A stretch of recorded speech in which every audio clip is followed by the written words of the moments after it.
ইমাম মালিক রহমাতুল্লাহি আলাইহি মদিনার আশিক ছিল, মদিনার প্রেমিক ছিল। তার মনে বড় আশা ছিল, আল্লাহর রাসূল যেখানে শুয়ে আছে আমি ইমাম মালিকও সেখানে শুয়ে থাকবো। এটা হলো রাসূলের প্রতি ভালোবাসা। কথা বলেন ঠিক কিনা? এখানে আমরা যারা আছি কার কাই মদিনায় যাওয়ার শখ আছে? হাতটা উঠান। আল্লাহ আমাদের সবাইকে মদিনায় যাওয়ার জন্য কবুল করেন। সবাই বলেন আল্লাহুম্মা আমিন। মনে বড় আশা ছিল যাব মদিনায়, সালাম আমি করব গিয়ে, সালাম আমি করব গিয়ে নবীর রওজায়। মনে বড় আশা ছিল, সবাই জোরে জোরে, মনে বড় আশা ছিল যাব মদিনায়, সালাম আমি করব গিয়ে, সালাম আমি করব গিয়ে নবীর রওজায়। মনে বড় বলে না, নবীর মহব্বতে বলে না। আমরা দুনিয়ার গান সব পারি, দুনিয়ার স্লোগান সব পারি, নবীর মহব্বতের গানগুলো আমাদের দিলে গাথা নাই। কথা বলেন ঠিক কিনা? আল্লাহ তাআলা আমাদের সবাইকে কবুল করেন। সবাই বলেন আল্লাহুম্মা আমিন। ইমাম মালিক রাহমাতুল্লাহ আলাইহি স্বপ্ন ছিল, আল্লাহর হাবিব মদিনায় শুয়ে আছে, আমি ইমাম মালিক ও মদিনায় থাকবো। হজের সফরের সময় সমস্ত মানুষ বাইতুল্লাহ জিয়ারতের জন্য রওনা দিছে। ইমাম মালিক বাইতুল্লাহ জিয়ারতের জন্য রওনা দিতে যাবে। মনে বড় কষ্ট হয়, আমি যদি মদিনা থেকে চলে যাই আর রাস্তায় যদি আমার মৌত হয়ে যায় তাহলে আমার মনের স্বপ্নটা পূরণ হবে না। এইদিকে বাইতুল্লাহ জিয়ারতের স্বপ্ন, আবার মদিনায় থাকারও স্বপ্ন। কোন দিকে যাবে ইমাম মালিক টেনশনে পড়ে গেছে। টেনশনটা হইল রাস্তায় যদি মারা যায়, ফিকির রাস্তা আমি যদি মারা যাব, মদিনার বাহিরে যদি আমি মারা যাই আমার স্বপ্ন তাহলে পূরণ হবে না। ইমাম মালিক এই টেনশন করতে করতে রাতের বেলা ঘুমায় গেছে। রাতের বেলা স্বপ্নে দেখে আকায়ে নামদার তাজদার মদিনা মুহাম্মদুর রাসূলুল্লাহ সাল্লাল্লাহু আলাইহি ওয়াসাল্লাম স্বপ্নের মধ্যে হাজির হয়ে গেছে। জোরে বলেন আল্লাহু আকবার, আরো জোরে বলেন আল্লাহু আকবার।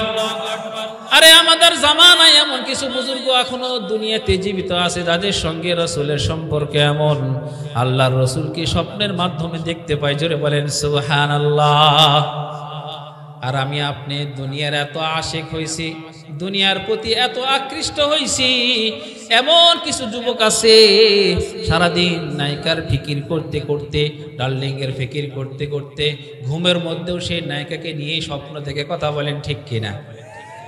এই যুবকরা কথা বলে না কেন? আমরা সবাই জানি যার ভিতরে যা লাভতে উঠে তা সারাদিন যে ফিকির করে স্বপ্নের মাধ্যমে ওগুলাই আসে। আল্লাহর ওলিরা আল্লাহ রসুলের মুহাব্বত দিলের মধ্যে লালন পালন করে, এই জন্য স্বপ্নের মাধ্যমে তারা আল্লাহর রসুলের জিয়ারা লাভ করে। জোরে বলেন সুবহানাল্লাহ। আল্লাহর রসুল সাল্লাল্লাহু আলাইহি ওয়াসাল্লামের স্বপ্ন দেখার সহজ উপায় হইল নবীর প্রতি বেশি বেশি দরুদ শরীফ পাঠ করা। জোরে বলেন আল্লাহু আকবার। দয়ার নবী মায়ের নবী মদিনায় শুয়ে আছে, যে যত বেশি দরুদ শরীফ পাঠ করবে ফেরেশতারা ওই দরুদ শরীফ পুরো আল্লাহর হাবিবের কাছে পৌঁছাইয়া দিবে। আল্লাহর হাবিব হতভাগা উম্মত যে বারবার দরুদ পাঠ করে নবীর প্রেমের আশায়, ভালোবাসার আশায়, ফেরেশতারা যখন বারবার দরুদ নিয়ে যাবে আল্লাহর হাবিব বলবে আমার কোন উম্মত দৈনিক আমার কাছে হাদিয়া পাঠায়, ওই উম্মতের চেহারা বারবার যখন পৌঁছে যাবে নবীর আশিক হবে তো হবে, স্বপ্নের মাধ্যমে আল্লাহর রাসূল তার সঙ্গে দিদার দিয়ে দিবে। আল্লাহু আকবার। ইমাম মালিক রাহমাতুল্লাহ আলাইহি স্বপ্ন দেখে আল্লাহর রাসূল হাজির হইছে। হাজির হয়ে 5টি আঙ্গুল দেখাইছে, 5টি আঙ্গুল দেখাইয়া আল্লাহর রাসূল চলে গেছে। ইমাম মালিক হঠাৎ ঘুম থেকে লাফতে উঠছে, হাই কি হইল? আল্লাহর রাসূল স্বপ্নের মধ্যে আসার পর 5টে আঙ্গুল দেখায় গেল, তার মানে কি আমি কি আরো 5 দিন বাঁচবো নাকি আরো 5 মাস বাঁচবো, নাকি আরো 5 বছর বাঁচবো? টেনশনে পড়ে গেছে। সেই সময় স্বপ্নের যে বিখ্যাত স্বপ্নের ব্যাখ্যাকারী ইবনে সিরিন রাহমাতুল্লাহি আলাইহি, সে জামানায় একজন অনেক বড় আলেম ছিল। জোরে বলেন আল্লাহু আকবার। স্বপ্নের ব্যাখ্যারও ভালো আলেম লাগে, কথা বলেন ঠিক কিনা? যে সে কিন্তু স্বপ্নের ব্যাখ্যা করতে পারে না। ইবনে সিরিন রাহমাতুল্লাহ আলাইহির কাছে ইমাম মালিক রাহমাতুল্লাহ আলাইহি তার শাগির্দকে পাঠিয়ে দিয়েছে, যাও গিয়ে বলবা, এই আমার হযরত আমারে পাঠাইছেন, আমার হযরত ঘুমাইছিল, ঘুমের মধ্যে স্বপ্ন দেখছে আল্লাহর রাসূল সাল্লাল্লাহু আলাইহি ওয়াসাল্লাম আসছে, আসার পরে 5টা আঙ্গুল দেখাইয়া চলে গেছে। খবরদার খবরদার, আমি যে ইমাম মালিক এই স্বপ্নটা দেখছি এই কথাটা তুমি ইবনে সিরিনকে বলবা না। জোরে বলেন আল্লাহু আকবার। যুবক চলে গেছে, যাওয়ার পরে হুজুরের কাছে বলে, হুজুর আমার হযরত স্বপ্ন দেখছে এরকম স্বপ্ন, স্বপ্নের ব্যাখ্যা কি একটু জানান। হুজুর স্বপ্ন শোনার পরে বুঝতে পারছে সাধারণ কোনো স্বপ্ন নয়, যে স্বপ্নে রাসূলকে দেখা যায় আর যে স্বপ্ন দেখছে এটাও সাধারণ কোনো মানুষ হবে না। জোরে বলেন আল্লাহু আকবার। ইবনে সিরিন যুবককে দেখে বলে, যুবক আমি ততক্ষণ পর্যন্ত স্বপ্নের ব্যাখ্যা দিতে পারবো না যতক্ষণ পর্যন্ত স্বপ্ন কে দেখছে এই কথাটা আমারে তুমি না বলবা। মাঝখানে যুবকটা পেঁচের মধ্যে পড়ে গেছে। ওর হুজুর বলে দিছে নামটা বলা যাবে না, আবার এই হুজুর বলতেছে তুমি নাম না বললে আমি ব্যাখ্যা বলবো না। কি একটা বিপদ, কোন দিকে যুবক যাবে? যুবক ইবনে সিরিন রাহমাতুল্লাহ আলাইহি কি বলে, হযরত আমি তাহলে হুজুরের কাছ থেকে একটু অনুমতি নিয়ে আসি, যেহেতু হুজুর আমারে অনুমতি দেয় নাই। যুবক উঠছে হুজুরের ওখান থেকে। ইবনে সিরিন ডেকে বলে, এই যুবক শোনো, মনে রাখো তুমি যেই ধরনের স্বপ্নটা আমার কাছে বর্ণনা করেছো এই ধরনের স্বপ্ন সাধারণ কোনো মানুষ দেখবে না। এই স্বপ্ন যদি দেখে তাহলে জামানার মধ্যে ইমাম যে সেই ইমামটাই এই স্বপ্ন দেখবে। জোরে বলেন আল্লাহু আকবার, লিল্লাহি তাকবীর। ইবনে সিরিন রাহমাতুল্লাহ আলাইহি বলে দিলেন, যাও যাও সমস্যা নাই। ওই যুবক চলে আসছে ইমাম মালিক রাহমাতুল্লাহ আলাইহি কাছে ডেকে বলে, হযরত স্বপ্নের কথা শোনার পরে উনি বললেন যতক্ষণ পর্যন্ত নামটা না বলবো ততক্ষণ পর্যন্ত স্বপ্ন বলবেন না, তবে আমাকে একটা কথা বলে দিয়েছেন যে এই ধরনের স্বপ্ন সাধারণ কোনো মানুষ দেখবে না, এই ধরনের স্বপ্ন জামানার ইমাম ছাড়া কেউ দেখতে পারে না। ইমাম মালিক রাহমাতুল্লাহ আলাইহি হাসে, বলে আর কি বাকি থাকলো, উনি তো জেনেই গেছে ইমাম মালিক আমি এই স্বপ্নটা দেখছি। যাও যাও যাও যাও, যাওয়ার পরে তুমি বলো যে হ্যাঁ এই জামানার ইমাম যিনি ইমাম মালিক তিনি উনি এই স্বপ্নটা দেখেছে। জোরে বলেন আল্লাহু আকবার। কি স্বপ্ন দেখছে শোনার দরকার আছে না নাই? আর স্বপ্নের কি ব্যাখ্যা হতে পারে শোনার দরকার আছে না নাই? ইনশাআল্লাহ শেষে বলবো, রাজি আছেন তো ইনশাআল্লাহ? তো যেটা বলতেছিলাম বাবা, হায়াত মাউত কার কখন শেষ হয়ে যায় কেউ বলতে পারে না। এই মুহূর্তে কিন্তু আমার মৌত হতে পারে, এই মুহূর্তে কিন্তু আমার হায়াত শেষ হয়ে যেতে পারে। হায়াত শেষ হওয়ার পর সর্বপ্রথম যে ঘরে রাখা হবে সে ঘরের নামটা কি? জোরে বলতে হবে কি? আরে সেই নামটা দিলে বসানো দরকার। যে কবরের মাটি দৈনিক আমারে ডাকে, আয় আয় আয় তোর জন্য আমি অপেক্ষা করতেছি। হাদিসের মধ্যে আসছে যদি কোনো নেককার বান্দা হয় কবরের মাটি প্রত্যেক দিন আমারে আহ্বান করে, ও নেককার বান্দা, ও ভালো বান্দা, ও ভালো মানুষ, তোমার জন্য আমার ঘরটা অপেক্ষায় আছে। দুনিয়াতে কত মানুষ চলে তার মধ্যে তোমারে আমার আপন মনে হয়, আয় আয় আয় তুই আমার কোলে আয়। জোরে বলেন আল্লাহু আকবার। আর আমার যদি আমলনামা খারাপ হয় কবরের মাটি দৈনিক অভিশাপ দেয়, অভিশাপ। আল্লাহ, দুনিয়াতে এত মানুষ আছে, এত মানুষ থাকার পরেও আমার কোলে এই কম বক্ত কেন আসবে, এই বদবক্ত কেন আসবে, এই খবিস কেন আসবে? আল্লাহ, তোমার দেওয়া হায়াত নিয়ে, তোমার খাওয়া, তোমার দেওয়া রিজিক নিয়ে সব কিছু নিয়ামত ভক্ষণ করতেছে মালিক, তোমার আমল করে না, ইবাদত করে না, এরকম কম বক্তর থেকে আমি পানা চাই। কবর প্রত্যেক দিন অভিশাপ দেয় আর বলে, আয় আয় তোর জন্য আমি অপেক্ষায় আছি, শুধু অপেক্ষায় আসবি তো আসবি, তোকে এমন সাজা দিব, এমন চাপ দিব। আল্লাহর হাবিব বলে দিয়েছেন, ও আমার সাহাবারা শোনো, কারো যদি ঈমান আমল না থাকে, কমবক্ত হয়ে দুনিয়া ছেড়ে চলে যায়, বেঈমান হয়ে দুনিয়া ছেড়ে চলে যায়, আমল নামা যদি খারাপ হয়, ওই কবরটা এমন ভাবে চাপা দিবে। আল্লাহর হাবিব সাহাবায়ে কেরামদেরকে ডেকে ডেকে বললেন, ও আমার সাহাবারা দেখো, এক হাতের আঙ্গুল আর এক হাতের মধ্যে যেমনি ঢুকে যায়, কবরের মাটি এমন ভাবে চাপ দিবে, এক পাজরের হাড্ডি আর এক পাজরের মধ্যে ঢুকে যাবে। জোরে বলেন নাউজুবিল্লাহ। হযরত উসমান গনি রাদিয়াল্লাহু তাআলা আনহু নাম শুনেছেন তো বাবা?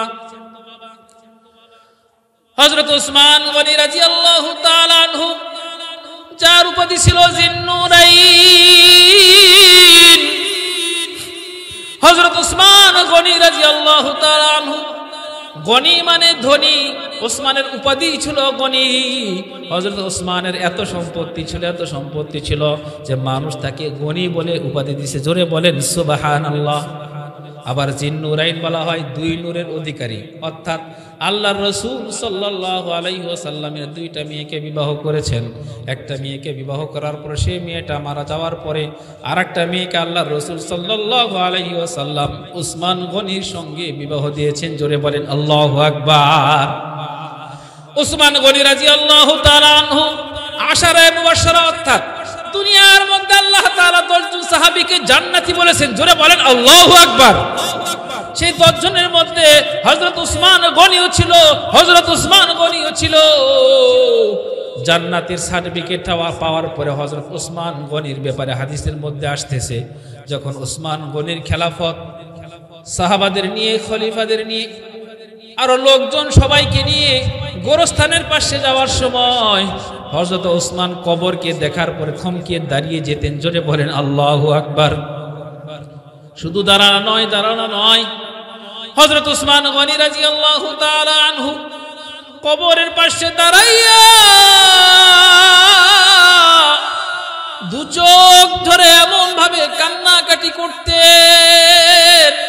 হযরত উসমান গনি কান্নাকাটি করতে করতে এই যে দুই চোখের কোণা আছে, সেই চোখের কোণা, এই যে গালটা আছে, এটা নালার মতো হয়ে গেছে, ড্রেনের মতো হয়ে গেছে। জোরে বলেন আল্লাহু আকবার। আশেপাশে যারা আছে বলে, আমিরুল মুমিনিন হযরত উসমান, কেন আপনি কবর দেখলে এত কান্নাকাটি করেন? জান্নাতে জাহান্নামের কথা শুনলেও আপনি এত কান্নাকাটি করেন না, কিন্তু আপনি যখনই কবরের পাশে আসেন তখনই আপনি এত কান্নাকাটি করেন কেন?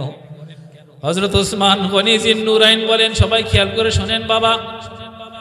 হযরত উসমান গনি বলে, আল্লাহ রাসূল সাল্লাল্লাহু আলাইহি ওয়াসাল্লাম বলেছেন, হায়াতের জিন্দেগি শেষ হওয়ার পরে সর্বপ্রথম যে ঘর, সর্বপ্রথম যে স্থান হবে, সর্বপ্রথম যে থাকার জায়গা হবে, স্টেশন হবে, সেইটা হলো কবর।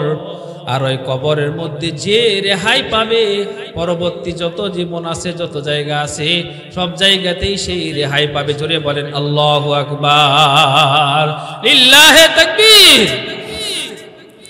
সবাই কালিমা পড়ি, লা ইলাহা ইল্লাল্লাহ, লা ইলাহা ইল্লাল্লাহ।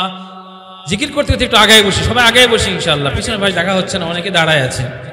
আল্লাহকে যারা ডাকিবে ববে, আল্লাহর আপন তারাই হবে। এজন্য সবাই আল্লাহর নামে জিকির করতে করতে আগায় আসি ইনশাআল্লাহ। তো বলতেছিলাম বাবা, হযরত উসমান গনি রাদিয়াল্লাহু তাআলা আনহু এত পরিমাণে কান্নাকাটি করছে, অন্যান্য সাহাবারা বলতো, আমিরুল মুমিনিন এত কান্নাকাটি করেন কেন? হযরত উসমান বলে, হায়াতের জিন্দেগি শেষ হওয়ার পর প্রথম যে ঘরে যেতে হবে, সেই ঘরের নাম হইল কবর। আল্লাহর হাবিব বলে দিয়েছেন, আল কবরু রাউযাতুম মিন রিয়াজিল জান্নাহ আও হুফরাতুম মিন হুফারিম মিনান নার। আল্লাহু আকবার বলেন, আল্লাহু আকবার। এই জন্য হযরত উসমান কবর দেখে দেখে কান্নাকাটি করতেন। সাহাবায়ে কেরাম রাদিয়াল্লাহু তাআলা আনহুম আজমাইন কবরকে এত পরিমাণ ভয় পেত, এত পরিমাণ ভয় পেত, ওই কবরের সামনে গেলে আখিরাতের কথা মনে হইতো, আর মনে মনে ফিকির করত, আয় আল্লাহ, এই কবর আমাদের ঘর হবে, যে ঘরে কোনো সঙ্গী থাকবে না, কোনো সাথী থাকবে না। কথা বলেন ঠিক কিনা? আল্লাহ রাব্বুল আলামিন সেটাই বলেন, বাবারে হায়াতের জিন্দেগি তুমি দামি বানাও। যে নিয়ামত আমি আল্লাহ তোমাদেরকে দিয়েছি, হায়াতের জিন্দেগি দামি বানাইয়া আমি আল্লাহ তোমাদেরকে কবরের প্রস্তুতির জন্য দুনিয়াতে অল্প কিছু সময় দিয়ে পাঠাইছি। আল্লাহর হাবিব বলেন, আদ-দুনিয়া মাযরাআতুল আখিরাহ, আদ-দুনিয়া মাযরাআতুল আখিরাহ, দুনিয়াটা হইল আখিরাতের ক্ষেতস্বরূপ। যে দুনিয়াতে যে যত বেশি আখিরাতের কাজ করবে, নেক কাজ করবে, সওয়াবের কাজ করবে, তার আখিরাতটা ততই ভালো হবে। কথা বলেন ঠিক কিনা? লিল্লাহি তাকবীর, নারায়ে তাকবীর। তার সমস্ত আয়োজন আজকে যেটা আছে সবগুলো আমার আপনার হায়াতের জিন্দেগির পরে যে জিন্দেগি আসতেছে, কবরের জিন্দেগি, সে কবরের জিন্দেগির প্রস্তুতির জন্যই তো আয়োজন করা হয়েছে। কথা বলেন ঠিক কিনা? আমি আপনি দুনিয়া ছেড়ে চলে যাব, যাওয়ার পর কি এখন আমি সুবহানাল্লাহ বলতে পারতেছি, আল্লাহু আকবার বলতে পারতেছি, আলহামদুলিল্লাহ বলতে পারতেছি, এগুলা কি মরার বলতে পারবো বলেন? আর সুযোগ আছে? যা আমল করার আমাকে আপনাকে হায়াতে জিন্দেগি থাকা অবস্থায় আমল করতে হবে। কথা বলেন ঠিক কিনা? কবরের জিন্দেগি বড় ভয়াবহ জিন্দেগি। এই কবরের জিন্দেগিতে আমার আপনার সাথী হবে নেক আমল।